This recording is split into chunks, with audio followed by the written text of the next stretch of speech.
Well, hello internets, here we are. A little bit of a idea for a vlog that popped in my head.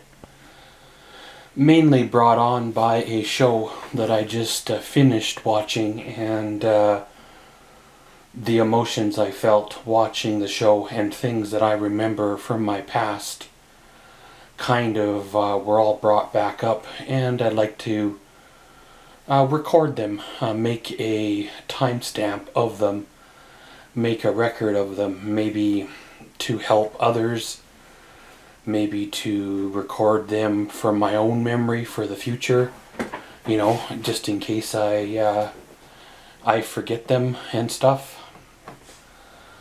Well, I watched a show on the TV.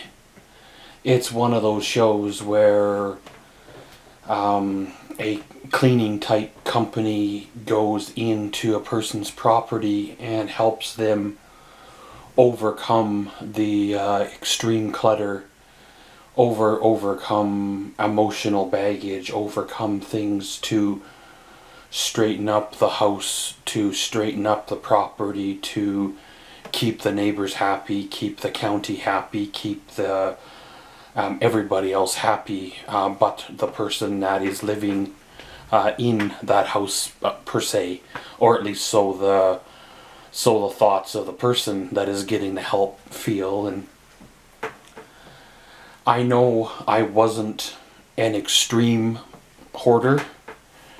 However, I could see myself, if left unchecked, left to my own devices per se, I could end up acquiring a lot more stuff than I ever could use or needed in my lifetime.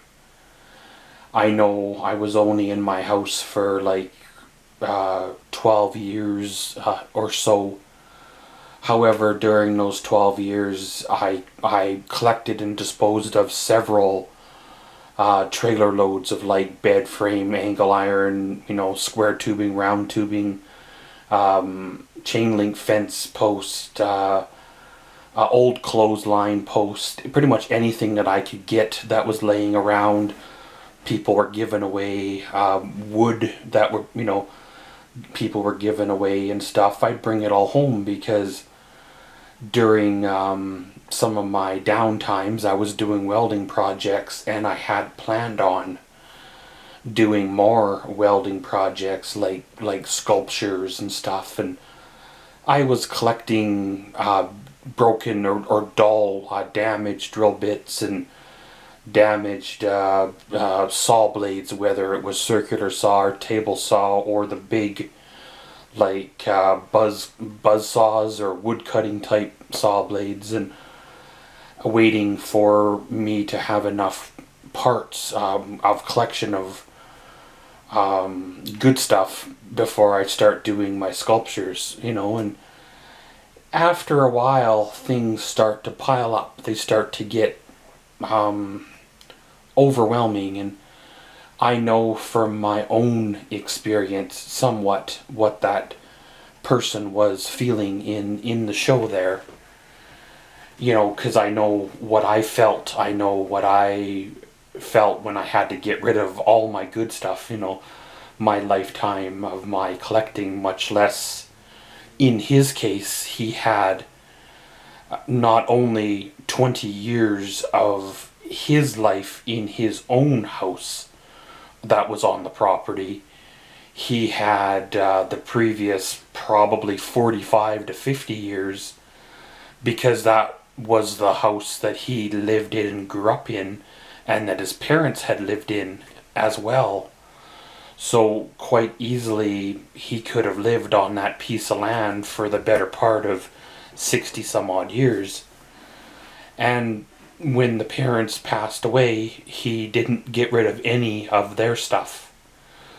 His parents sounded like they were collectors as well.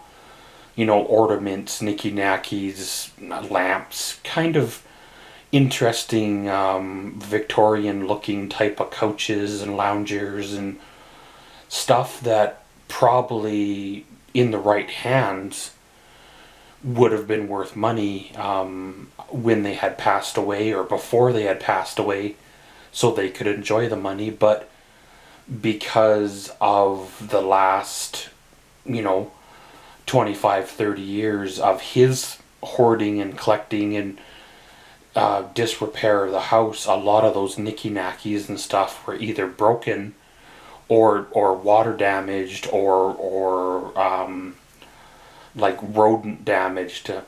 Here in Canada, we don't get a lot of the critters and bugs that they get in other places, because most of the time the cold weather kills a lot of the ones that are around come the minus 50 Celsius winters. So we're sort of lucky there. However, we do get, like, we can get cockroaches and bed bugs, and there has been some termites in warmer areas, but most of that is not found in our area. And he never got rid of anything that was his parents'. Nothing at all. He just kind of, when his house became unlivable, whether it was through disrepair or because he had hoarded himself out of his house, he moved in with his parents. Now, we had talked about a wife, hence why he had built that first home. But according to him, his wife became controlling, so he had to divorce her. Now, she may have become controlling because she wanted him to clean up the place, make his house a home for her.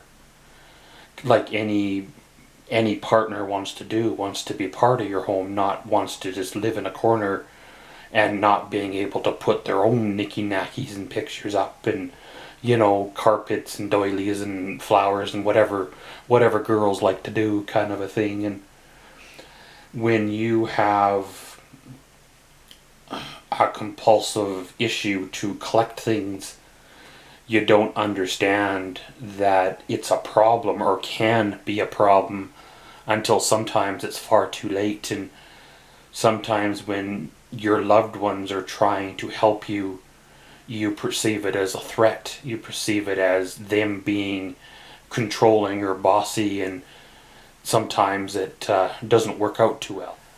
My dad only lived in his apartment for maybe a year and a half before he passed away, and I understand some of the feelings because I wanted to keep everything that he had as well and bring it to my place, and either slowly go through it was in my mind, but truth be told, I would have boxed it up and kept it, and then been forced to have got rid of it 4 years later.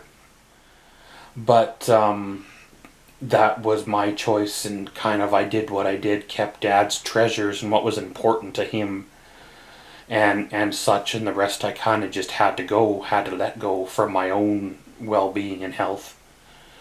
I remember when my grandpa passed away, I was the son of basically only 2 people that was allowed to be around my grandma.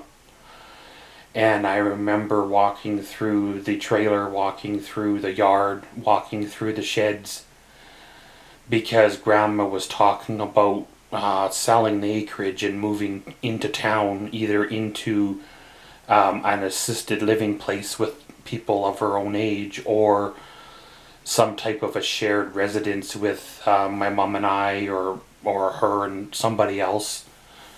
And I knew that it would be a monumental task to clean up the acreage just to make it presentable enough to sell or to get reasonable price out of it, because nobody really wants to be forced to inherit somebody else's collection of what was important to them, but is not really as important at all to the person that gets it. Instead, my uncle got it, and my uncle was forced to have to deal with it alone himself, and it was quite the job for him to deal with.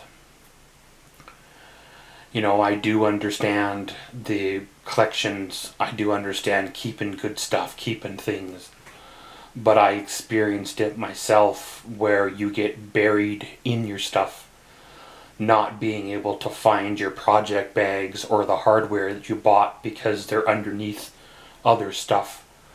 When I cleaned up the garage, when I had to move at the end of everything there, I found latches, I found screws, I found project bags, I found stuff I didn't even know I had that I knew I had but couldn't find that I had, and stuff for projects that I had rebought because I couldn't find them. And I threw away a lot of stuff, gave stuff away, sold stuff for extremely cheap, tools and all that good stuff. But in the end, it actually feels good to become unburied from everything, to be free from all the stuff that was crushing me, weighing me down.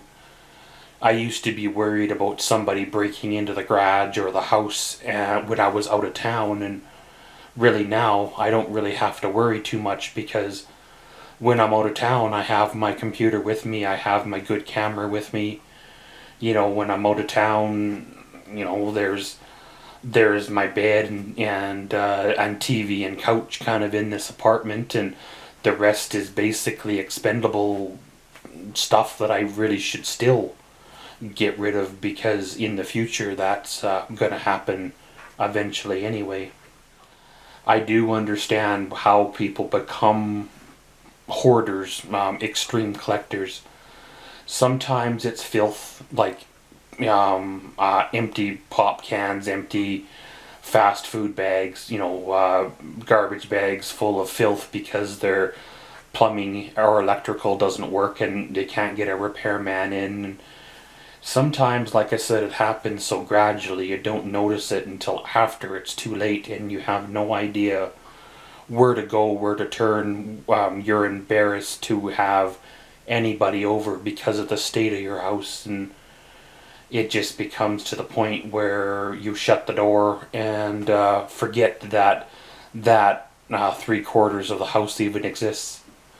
I know I didn't get that bad by far, but if I would have had a piece of land and started dragging home all the good stuff that caught my eye, I could see myself ending up that way in another 30-40 years or so. But if you have a family member or a friend that has a cluttered home, that is living that way, don't turn your back on them. Try to help them. Don't force them to change. Try to work with them.